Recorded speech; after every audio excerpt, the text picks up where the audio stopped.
அனைவருக்கும் வணக்கம். நம்ம இப்போ செய்ய போகிறது பன்னீர் அச்சார் மசாலா.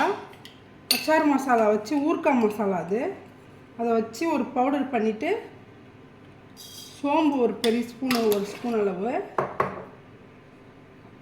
ஜீரகம் ஒரு அரை ஸ்பூன் போட்டுக்கலாம்.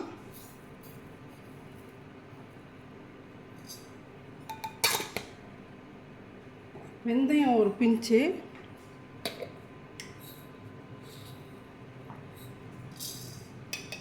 காஞ்ச மிளகாய் வரமிளகாய் ஒரு 4 போட்டுக்கலாம்.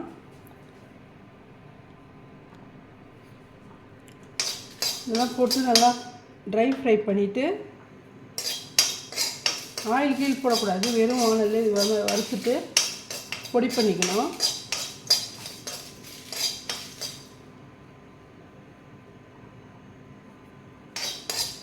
லைட்டாக சூடு ஏறினா போதும்.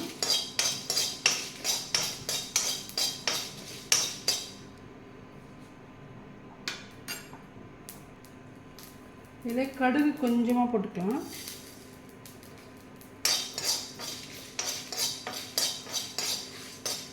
நல்லா ஃப்ரை ஆகிடுச்சு. இப்போ எடுத்துடலாம்.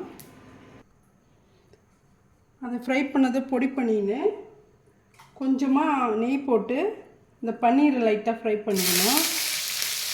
பன்னீர் ஃப்ரை ஆனதும் கேப்சிகமும் கொஞ்சம் ஆனியனும் அது கூட போட்டு நல்லா வதக்கிக்கலாம். பன்னீர் ஃப்ரை ஆகட்டும். இங்கே அரைக்கிற மசாலா தான் அதில் போடணும். இதெல்லாம் லைட்டாக உப்பு போட்டுக்கலாம்.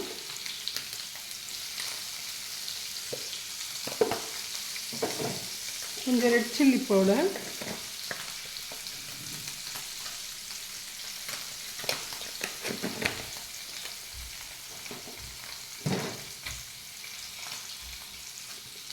கொஞ்சம் கேப்சிகம், இது கூட கொஞ்சம் ஆனியன் போட்டுக்கோங்க. இது மாதிரி கொஞ்சம் பெருசு பெருசு க்யூபாக கட் பண்ணி,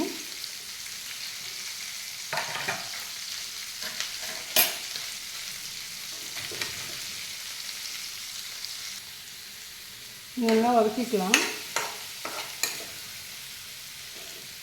வதக்கிட்டு நம்ம கிரேவி ரெடி பண்ணணும்.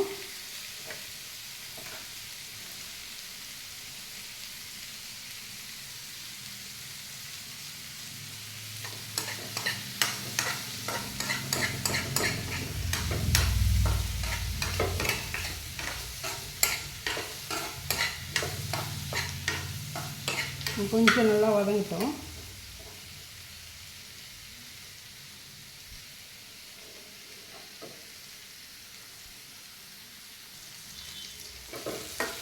ஓரளவுக்கு நல்லா வதங்கிடுச்சு. நம்ம இதை எடுத்துகிட்டு கிரேவி ரெடி பண்ணலாம். ஆயில் வச்சுருக்கேன். ஜீரகம் போட்டுக்கலாம்.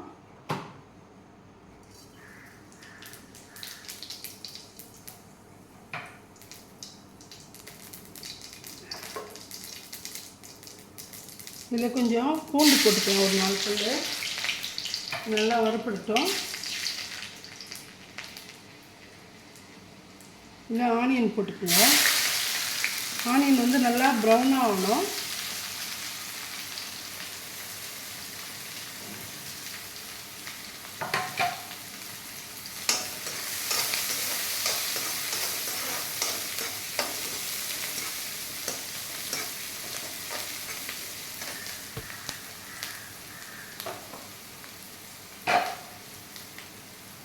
கொஞ்சமாக உப்பு போட்டுக்கலாம்.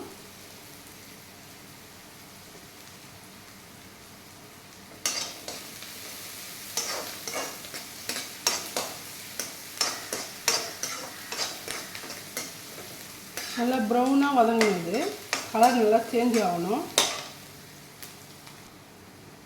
கொஞ்சமாக மஞ்சள் பொடி போட்டுக்கலாம்.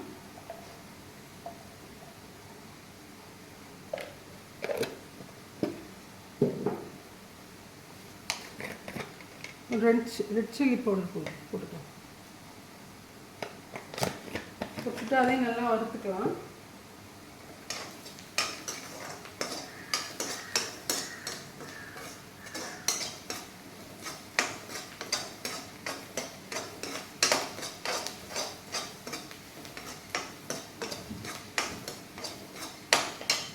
இதில் நம்ம 2 தக்காளி பியூரி பண்ணி வச்சுருக்கோம், அதை போட்டு நல்லா வதக்கிக்கலாம். அது பச்சை வாசனை போகிற அளவுக்கு நல்லா வதக்கணும்.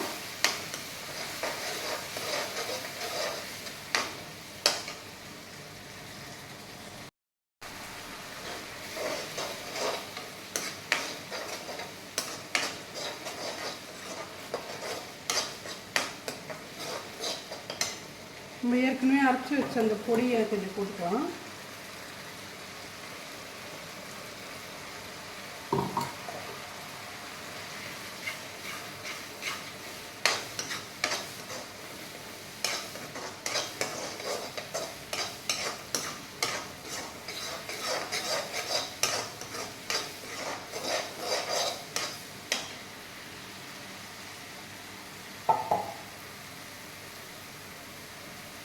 இதில் கொஞ்சம் தயிர் ஆட் பண்ணிக்கலாம்.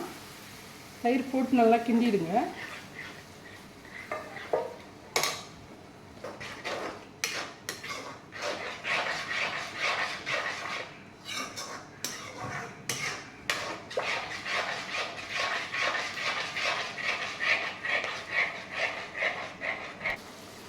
கொஞ்சமாக கஸ்தூரி மேத்தி போட்டுக்கலாம்.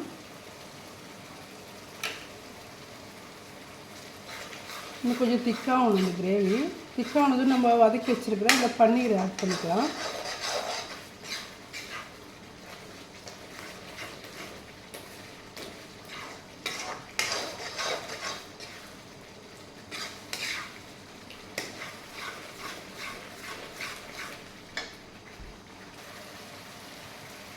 பன்னீர் ஆட் பண்ணிக்கலாம்.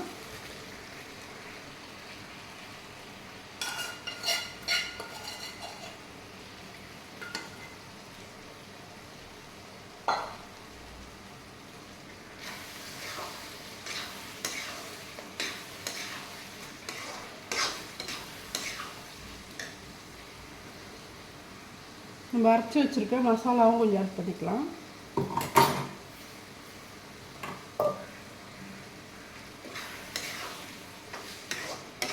நல்லா வதக்கிக்கலாம். இதையும் போட்டு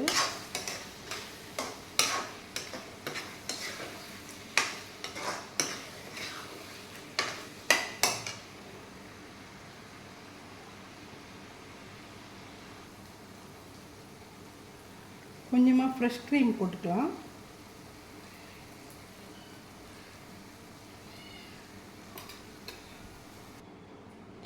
பாருங்க, சுவையான அச்சார் பன்னீர் ரெடி ஆயிடுச்சு. இந்த வீடியோ பிடிச்சிருந்தா லைக் பண்ணுங்கள், ஷேர் பண்ணுங்கள், கமெண்ட் பண்ணுங்கள், சப்ஸ்கிரைப் பண்ண மறக்காதீங்க. நன்றி.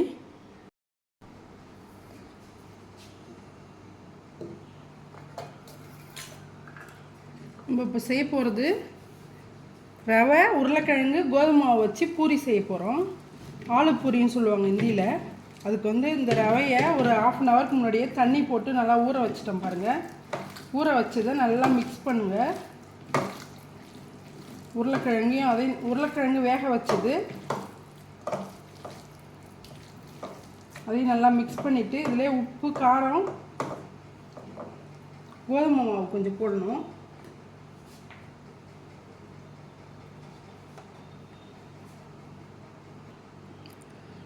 கொஞ்சம் மல்லித்தழை போட்டுக்கலாம். கொஞ்சமாக வெந்தயக்கீரை போட்டுக்கலாம், காஞ்சது. சில்லி ஃப்ளேக்ஸ் கொஞ்சம் போட்டுக்கலாம். இல்லை கொஞ்சமாக மஞ்சள் பொடி போட்டுக்கலாம்.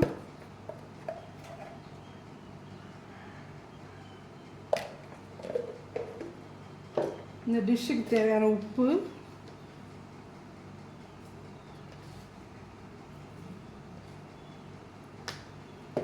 ஒரு 2 ஸ்பூன் நெய் போட்டுக்கோங்க.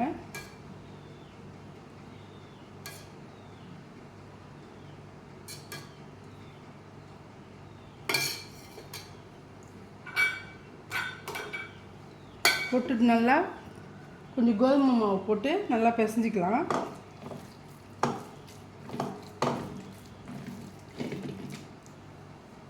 கொஞ்சம் கொஞ்சமாக போட்டு பிசைஞ்சிக்கலாம்.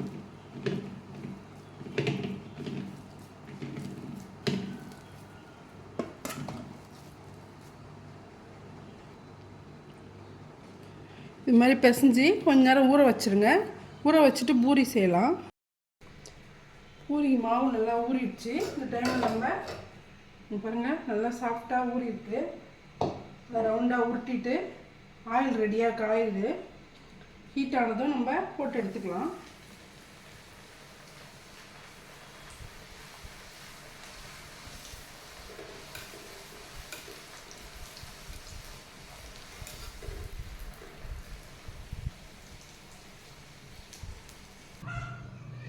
பாருங்கள் சுவையான ஆலு பூரி ரெடி ஆயிடுச்சு. இந்த வீடியோ பிடிச்சிருந்தா லைக் பண்ணுங்கள், ஷேர் பண்ணுங்கள், கமெண்ட் பண்ணுங்கள், சப்ஸ்கிரைப் பண்ண மறக்காதீங்க. நன்றி.